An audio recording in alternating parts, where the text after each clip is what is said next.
Nesta videoaula, nós vamos tratar do tema indeferimento da petição inicial, mas não da regra, da exceção. Nós vamos tratar nessa aula das duas hipóteses de exceção, de quando sua petição não será indeferida, não obstante falte nela algum ou de alguns dos requisitos previstos no artigo 319 do CPC. Nós estamos falando, portanto, de exceção. Nessa playlist, em deferimento de petição inicial, você vai achar todas as hipóteses que estão previstas no artigo 330 de indeferimento da petição inicial.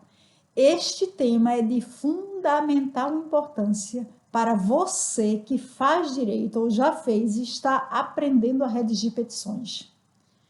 Por quê? Porque quando faltam desses requisitos, o seu processo morre no início.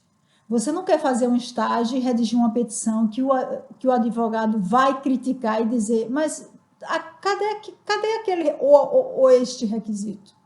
Você não quer perder uma questão na OAB, uma questão aberta ou uma questão fechada, ou pontos na sua petição, porque você vai faltar um desses requisitos. Então, este tema não pode faltar nos seus estudos em deferimento da petição inicial. Estamos falando do artigo 330 e 319 do CPC. Se você quer aprender a redigir petições, eu tenho uma excelente notícia para você. No momento que eu faço este vídeo, eu estou com um curso online, ao vivo, sobre petição inicial do zero. Você vai aprender comigo. Eu só tenho 15 vagas, porque eu vou corrigir a sua petição e dizer aonde e como você pode melhorar o que você já sabe. Então, corre lá, se você quer aprender. Aqui embaixo eu deixei 2 links. Um, você vai pedir mais informações. O outro, você vai direto se inscrever para garantir a sua vaga, para que você não perca tempo.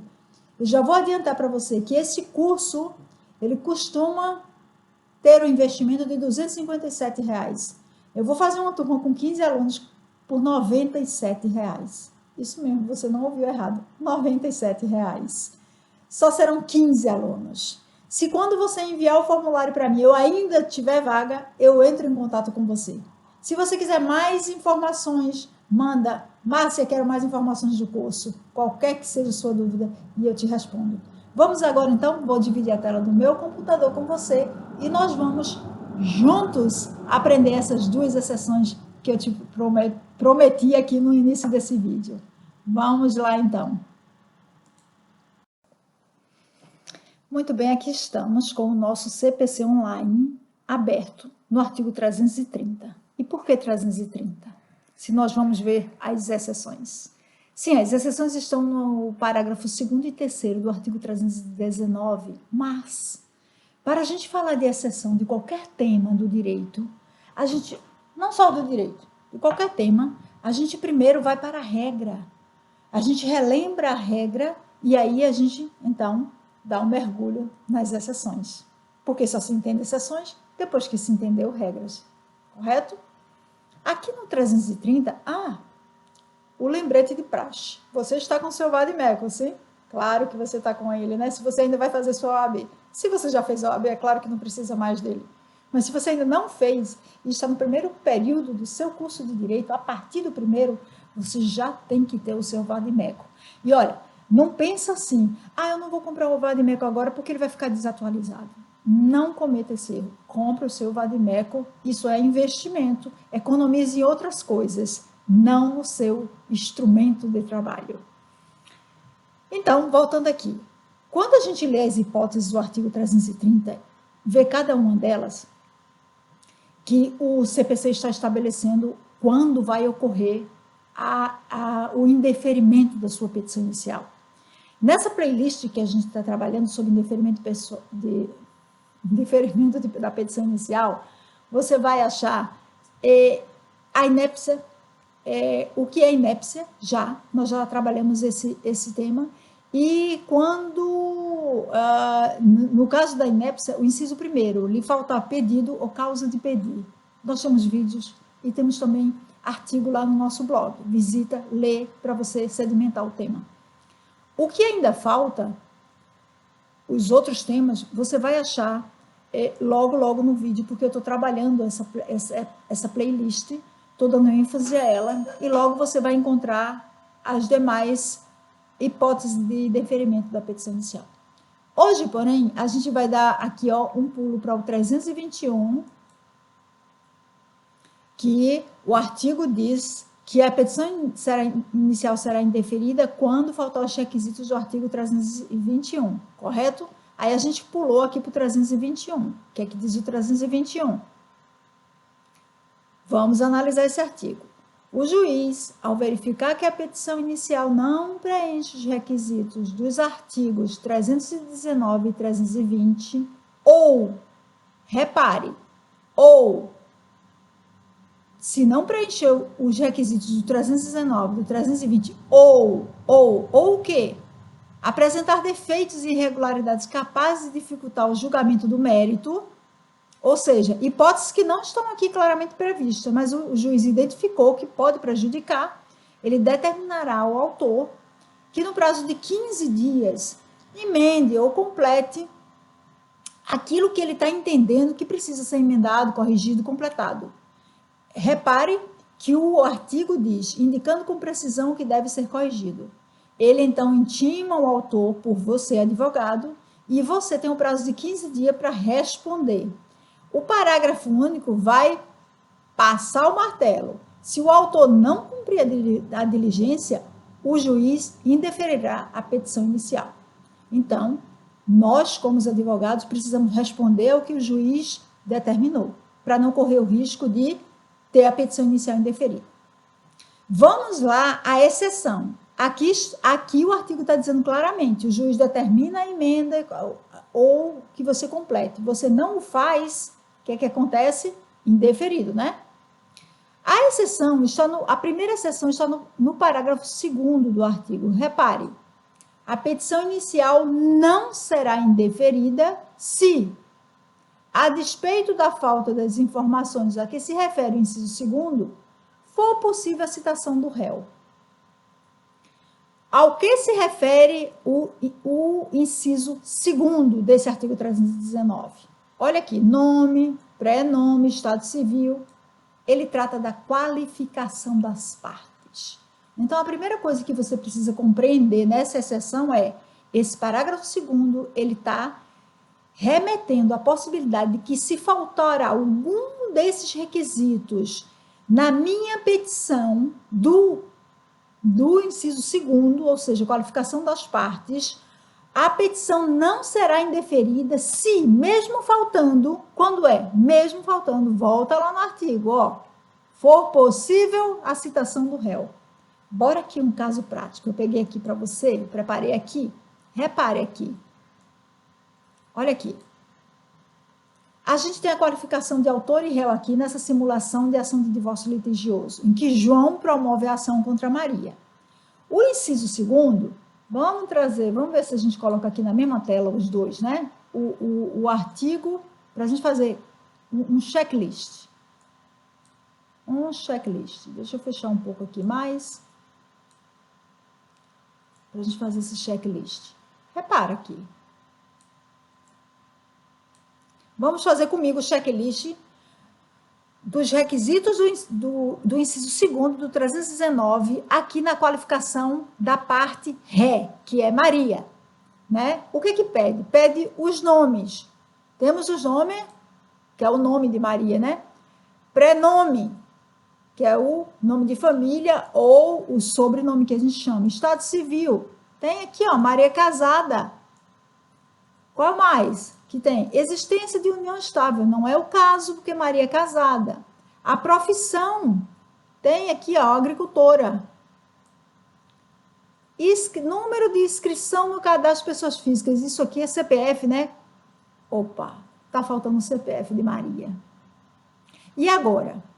A pergunta que eu faço a você é, faltando o CPF de Maria, ela pode assim mesmo ser citada?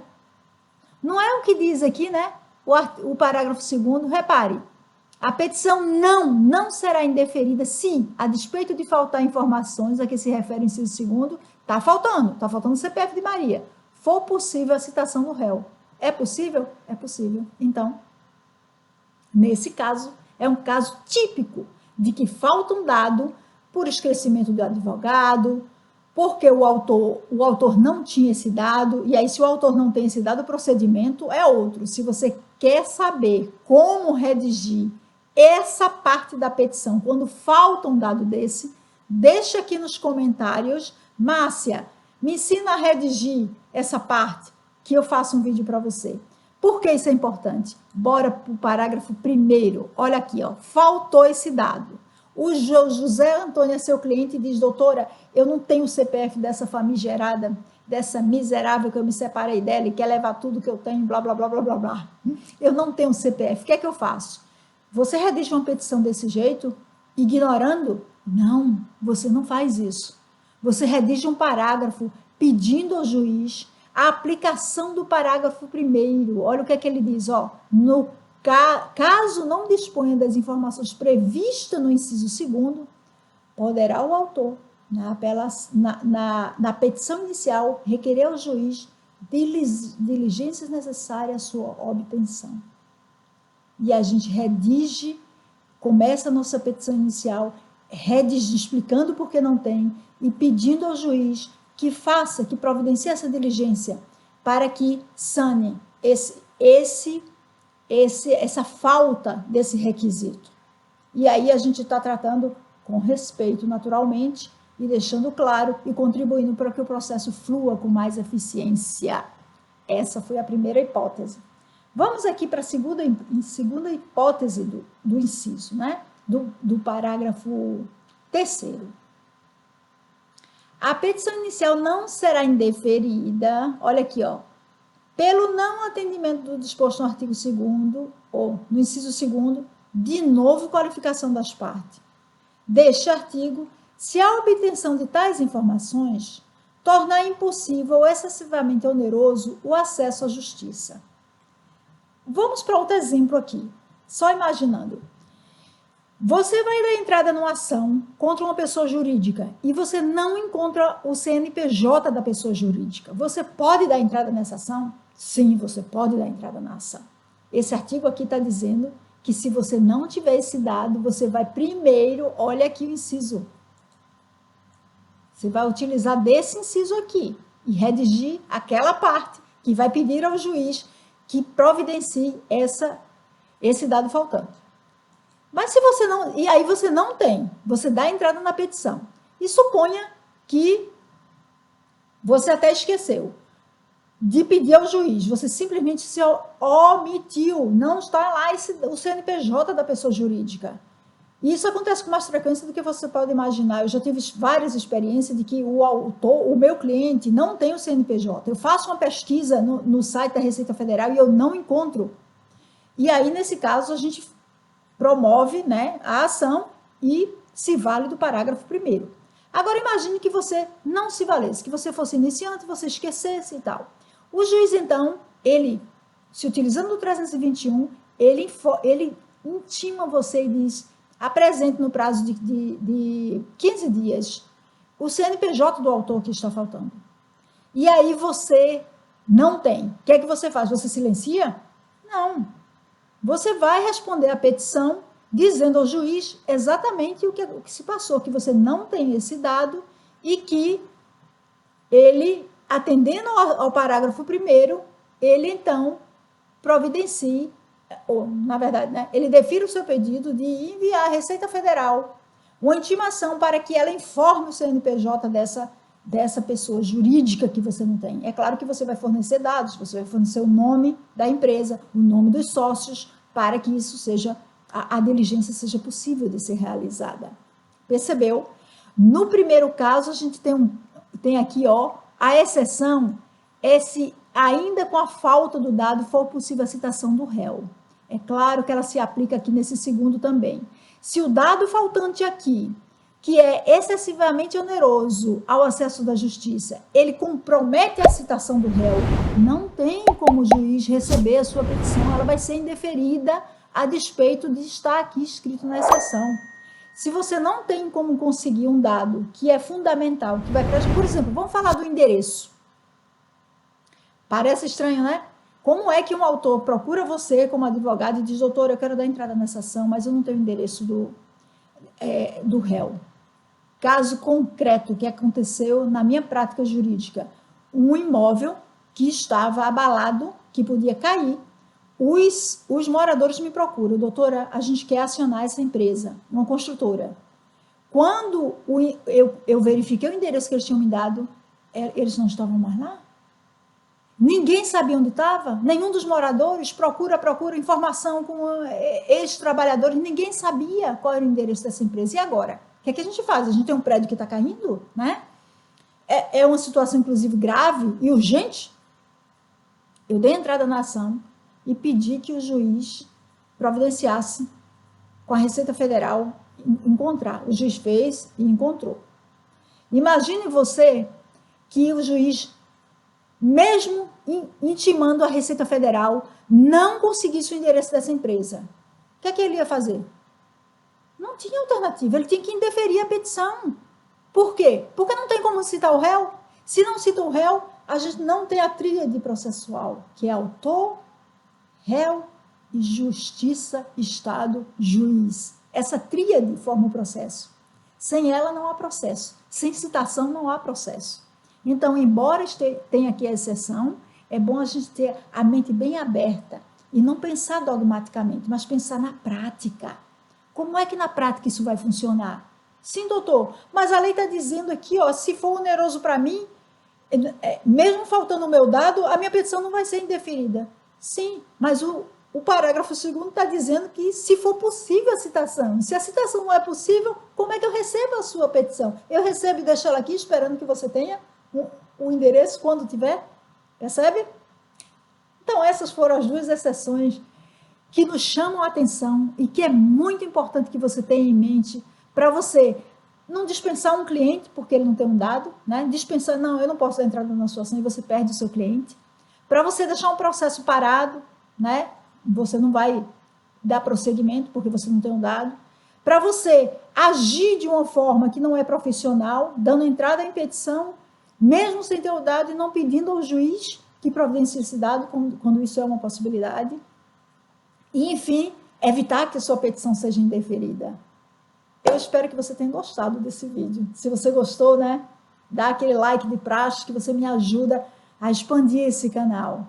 E partilhe com os colegas da faculdade e seus amigos que estão querendo redigir petição, aprender a redigir petição inicial. Vai ser um grande prazer também responder suas dúvidas, se você tiver alguma. Coloca aqui nos comentários, que juntos a gente vai crescendo, expandindo e aprendendo a redigir petição inicial com mais segurança. E tem o curso, né? Não esqueça, seja rápido, porque 15 vagas voam. Grande abraço e até o próximo vídeo.